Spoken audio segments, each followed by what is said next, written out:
Good morning, everybody. Mike Vacchi here for PrincetonTrader.com with your Monday morning pre-market webcast.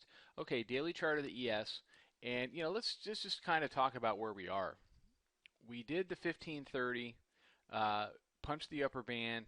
We've pulled back to punch the lower Bollinger Band, and then we've just kind of done some fairly tight Bollinger Band to Bollinger Band work. It doesn't feel that way during the day because you're either long or short, and if you've been short, you're living and dying with every tick. You're waiting for this thing to roll over, and it did roll over a little bit. It just didn't give everybody what they wanted. I mean, you got to, in zooming out, after a move like this, you're never going to really get what you want out of a pullback. I mean, you'll get what you get, but nobody really gets what they want. So we did 1481.75, and that was good enough. We've traded off highs 1547.75, but I want to zoom back in because the key here is that we have punched the upper band for the last 1, 2, 3, 4 sessions. We've backed off a little bit. So what I'm looking for today is either the ability of the bears to break below the 1537 level, which we were unable to do on Friday, or the bulls to continue to go up and keep reaching for that upper band. And the upper band today sits up in the 1550 area.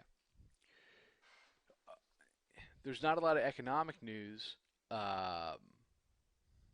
with respect to the United States today, so it's going to be kind of a slow day news-wise, and that plays into the bulls' hands. Plus, it's Monday, which plays into the bulls' hands. So I'm not looking for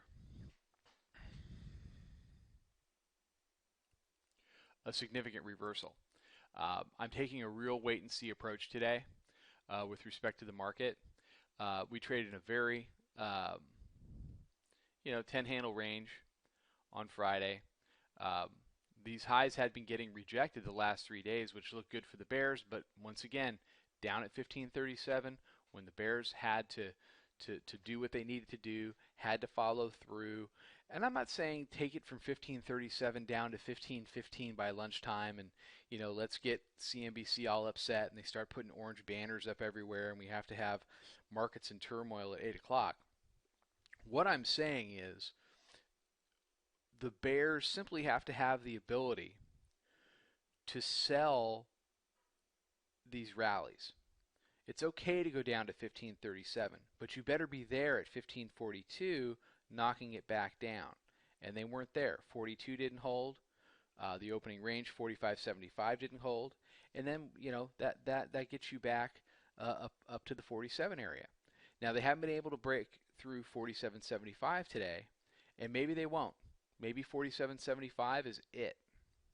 But I would not put on a large anticipatory trade assuming that 47.75 is it, because putting on large anticipatory trades has not gotten you anywhere for a very long time on the short side. Okay? So what I'm looking for today is another dip. I'm looking for that dip to be bought. I'll probably want to get long that dip. And then I want to see if the bears can come in and create a lower level of resistance on that dip. And then by doing that, can they sell into it and create a new low on the day, eventually getting down and through the 37 level. Then can the 37 level be resistance? It was support on Friday. Can it become resistance? Then we can start talking about things like 1525, 1517, and the middle band. Okay, that's how markets roll over, typically, unless you have some news shock that sends the market down. So that's essentially what I'm looking for today. Can the bears stair step it down, and can the bulls continue to buy those dips, break those levels that should be resistance, and reach for the upper Bollinger Band again around 1550 to 1552 on the June contract. Okay, everybody have a fantastic day. Mike Vacchi for PrincetonTrader.com. I'll be back tomorrow morning with another webcast. Trade 'em well.